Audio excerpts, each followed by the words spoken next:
Salut à toutes et à tous, aujourd'hui on se retrouve pour une nouvelle vidéo et je vais vous présenter ma nouvelle caméra. Donc vous vous en doutez peut-être, ça fait un an que j'en parle, ça fait un an qu'elle a été annoncée aussi. Elle est sortie seulement en fin d'année, mais le temps que je commence à travailler, que je fasse des contacts, j'ai pu me la procurer récemment, donc j'ai pu me l'acheter. Ça fait un moment que je la voulais, ça fait quasiment un an quoi, et c'est une caméra qui m'a tout de suite plu. Je me suis dit, il me la faut. Je sais que je vais la garder pendant des années. Je pense pas pouvoir changer un jour de marque. Je sais pas encore. Pour l'instant, je suis très satisfait par Panasonic. Donc maintenant, vous le savez, c'est du Panasonic, c'est du Lumix. Vous en doutez tous. J'avais la Lumix S1 récemment et j'ai du coup changé pour acheter une Lumix S1H. Donc la S1H qui est vraiment fait que pour faire de la vidéo. Bien entendu, vous pouvez faire de la photo, mais c'est vraiment une caméra qui était prévue pour faire de la grosse vidéo de cinéma. Et je vais vous expliquer tout ça en vidéo. Je vais pas faire une vidéo un peu genre je vais tout vous déballer les spécifications techniques. Je vais vraiment le faire autrement. J'espère que la vidéo va vous plaire. Et puis on se retrouve juste après. Le Panasonic S1H. C'est un boîtier que ça fait plus d'un an que j'attends. Depuis qu'il a été annoncé, c'est vraiment un boîtier que je voulais absolument. De par le fait qu'on puisse le tenir en pleine main comme ça et se balader dans la rue ou tout simplement faire ses contrats avec, car oui, ça m'est arrivé de ne pas utiliser de stabilisateur dans mes contrats. Le fait qu'il y ait 5 axes à l'intérieur, plus quand on met des optiques de la gamme Lumix L, on va pouvoir tout simplement l'utiliser à main nue sans problème. Vous pouvez marcher sans problème, c'est vraiment quand vous allez courir que vous allez utiliser un stabilisateur. Le fait que l'appareil puisse filmer en 6K, ça m'intéresse aussi, puisque ça me permettra de recadrer en post-production mes images et de finir en 4K. Bien entendu, je ne vais pas uploader en 6K sur YouTube, ça ne servira strictement à rien. J'utilise avec cet appareil photo des objectifs cinéma, donc là j'ai deux Rokinon, bientôt une troisième, donc Rokinon 35 mm T1.5 et Rokinon 85 mm 1.5.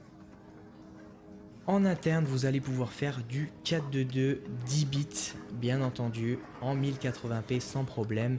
En 4K, vous allez pouvoir monter en 4:2 8 bits.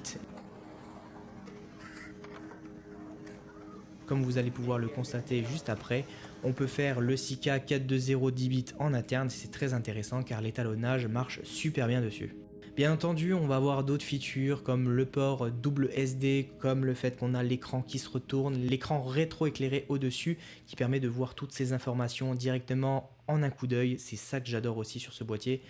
Les menus sont super simples, il a vraiment bien été élaboré. Le fait qu'il y ait aussi un ventilateur va permettre de refroidir quand vous utilisez la 6K.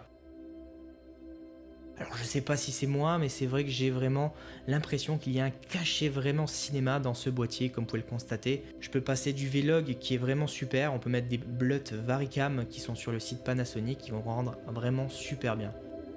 Je trouve que les couleurs se gèrent plutôt facilement sur la post-production, j'ai vraiment bien aimé éditer avec.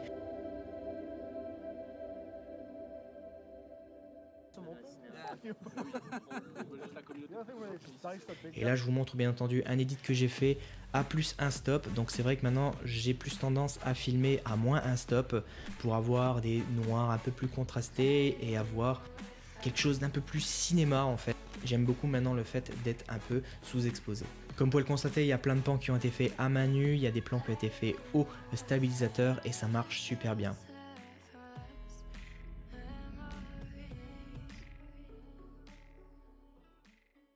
Dans le boîtier, on a aussi le Dual ISO. Le Dual ISO qui va me permettre de monter énormément dans les ISO. Par exemple, ce plan-là est fait à 10 000 ISO. Et comme vous pouvez le constater, j'ai zéro grain dans l'image.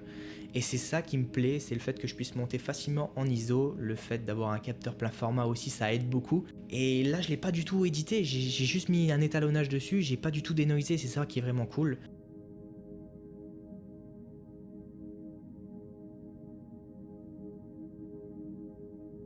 C'en est tout, c'est juste pour vous dire qu'en fait, ce boîtier s'édite très facilement, les couleurs en post-production, c'est juste génial.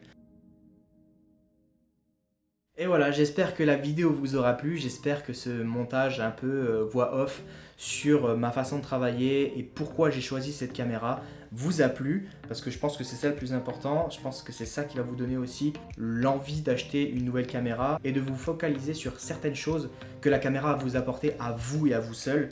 Parce que qu'elle fasse de la 6K, qu'elle fasse de ça, ça va être pour telle personne. Qu'elle fasse du 4:2 10 bits, ça va être pour telle personne.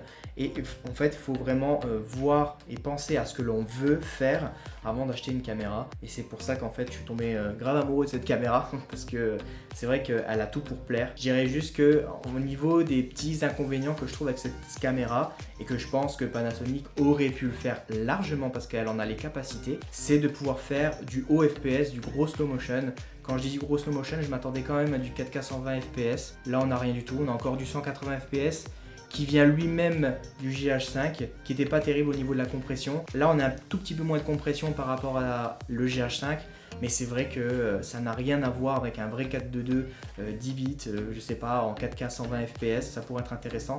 Pourquoi pas faire du 240 en 1080p, ça aurait été intéressant de l'avoir, surtout pour faire de la publicité comme moi j'ai envie de faire. Je sais que je vais être limité à ce niveau-là, je sais que pour faire des shots de cinéma ou pour faire toute autre chose, je vais en avoir besoin et c'est sûr que je vais avoir besoin d'une caméra qui fera un jour du slow motion. Je sais pas comment je vais y venir, mais c'est vrai que je pense que j'aurai ces deux types de caméras en fait. Mais celle-ci, c'est celle qui va me servir pour faire tous mes contrats, tout ce qui est clientèle. Donc voilà, j'espère que cette vidéo vous aura plu. On se retrouve pour d'autres vidéos. Bye bye tout le monde.